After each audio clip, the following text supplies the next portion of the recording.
Brendan from Cracker Yackers here. How's it going, guys? Right, yesterday we started off the Cracker Corona Challenge, and Carl Wilkinson did his kayak and he's nominated me, so it's my turn to go through my gear. Yeah, so basically we're going to run this and you guys are going to check out our gear plus everyone else's gear, and it's going to be epic. Lots of ideas going to float around for everyone. Doesn't matter what sort of kayak you're on, or whether it's at the low end or the high end, you're going to take something from everyone's videos, so it's going to be awesome, especially in these hard times. Yeah, so yesterday I got nominated. If you don't want to do the video and you've been nominated, just say no in the comments, and then that way we'll nominate someone else to keep it rolling anyway. So yeah, so I'm going to do my one right now and show you my setups, my rods and stuff, what I like to use. I'll start off, I love my gummy shark fishing and my snapper fishing. So what I use is the Shimano Dual. I've got a double set up on that, so they're a 1.5 to 3 PE jigging rod. I love my jigging rods for my snapper and my kingfish because they're a nice short rod, but they've got a long butt on them, and I find that I can get it right under my bum when I'm fishing, and it just gives me good leverage when I'm pulling my fish in. So I've matched them up with Saragosas. I've got an 8,000 and a 10,000. I fish pretty heavy, but I fish in areas where there's a lot of big sharks as well. So it's not going to flog my 5,000 or whatever like that. At least I can really just crank it in and give it heaps. I load these with the rainbow braid, which is the Black Magic rainbow braid, 50 pound. It's reefy areas, so there's less chance of being busted off. I use a Black Magic 60 pound supple trace or a tough trace leader. I run two sorts of hooks. I run the 8-bar KLT hooks or the 7-bar KLT hooks. And then on my other rod, I use a set of snapper snacks. So they're epic. They come in all sorts of varieties and colours. So that's both basically my gummy setups. Right, so we're going to come around this side of my kayak now.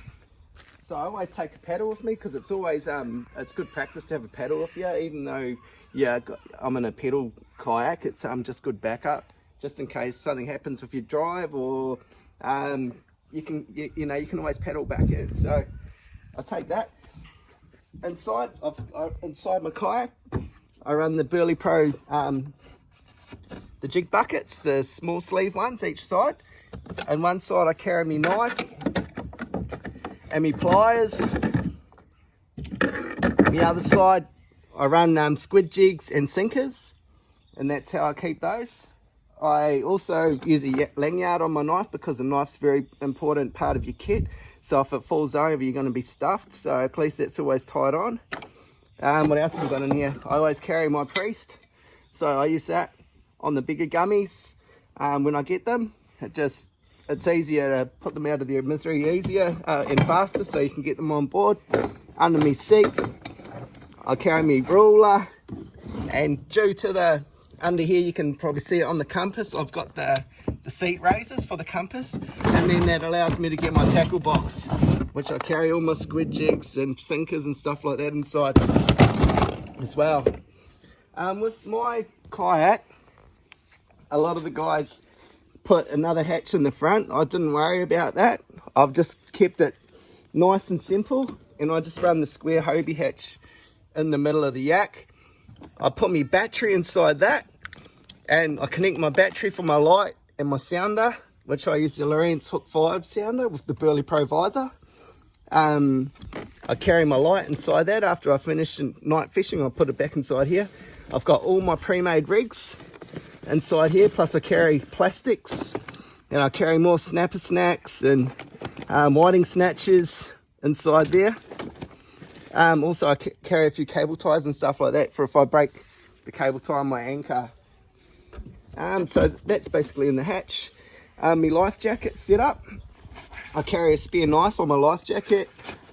That's my GoPro for my head, obviously. My phone, I put in a waterproof case, keep that around my neck, but my Black Magic pliers go between there. So a second set of pliers if I lose my pliers, and I keep my phone in my top pocket.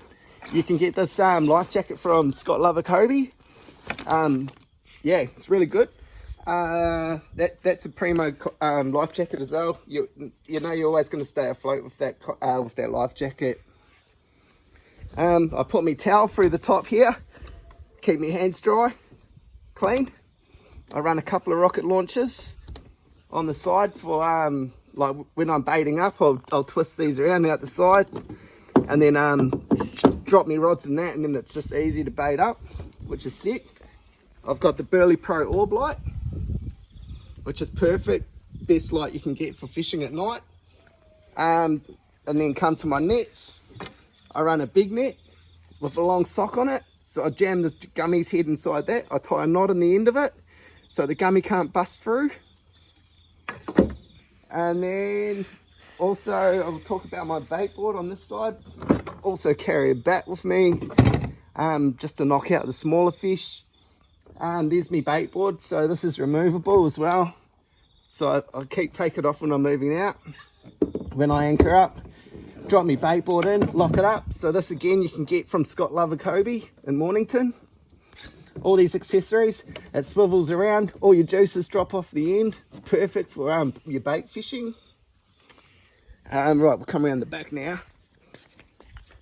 I just carry a stock standard esky on the back with rod holders connected to it. Locked in with a few little ocky straps on the side just for a saddle, which holds it in place. And then I'm onto my whiting gear. So my whiting gear, I just use Elite Rainbow Braid 16 pound with my light whiting or squid gear. So I use the Black Magic, the Redhead's my favourite jig for the Black Magic ones, which is sick. Otherwise I use the Black Magic whiting snatchers, which are Primo. Awesome. Otherwise I'm tying my own lines with the Black Magic 15 pound for whiting, and I use a 1-bar OKL hook on them. There's the 16 pound Black Magic. Right, so come around this side. So this is my anchor trolley setup. I've got a Hobie one, and that runs off the side there. This one, it's got double holes on it. It's for stretch, just to take a bit of pull out of it. So I think that's the Hobie ones. That's pretty good. Never had any problems with it. They're all pretty much the same thing. Then I run probably about a 1.5 meters of chain down to my 6 pound anchor. And yeah, and that holds me in place in Western Port because it's pretty tidal. It flows pretty hard, and yeah, you don't slip away. So yeah, that's basically that. Around here I've got a catch net, which I drop my burley bag inside with a sinker on the end, and that just drops off the side of my kayak. And yeah, you give it a pump in the tide, gets a nice trail going. If you get any like if you're filleting your fish and stuff like that for baits on it, I'll drop the frame inside here just to keep scent in the water, and it tends to work pretty well. Right, so we'll get on to the gear I dress up in. Here's me dead on the ground. So I've got the very first Mark 1 Lover pants, which are still epic. They're still going after probably about 4 or 5 years I've had them. Yeah, and then just the Lover jacket. That's what I use in winter, and that keeps you nice and dry. All stitched and sealed in the sleeves, so you got like a wetsuit material inside that. And you don't get water down your arms, you stay nice and dry. Makes your winter fishing and fishing in the rain and stuff so much more comfortable. So guys, yeah, that's basically my setup. We're looking forward to seeing your setups. So get your videos on and get it all going. I'm going to nominate Ronnie Lau. Ronnie Lau, boy, you're up next, mate, on the Cracker Corona Challenge. All right? Yeah, boy. Good luck, crackers, and we'll see you out there when we're allowed to be out there on the water again. But yeah, all right, guys, see you later.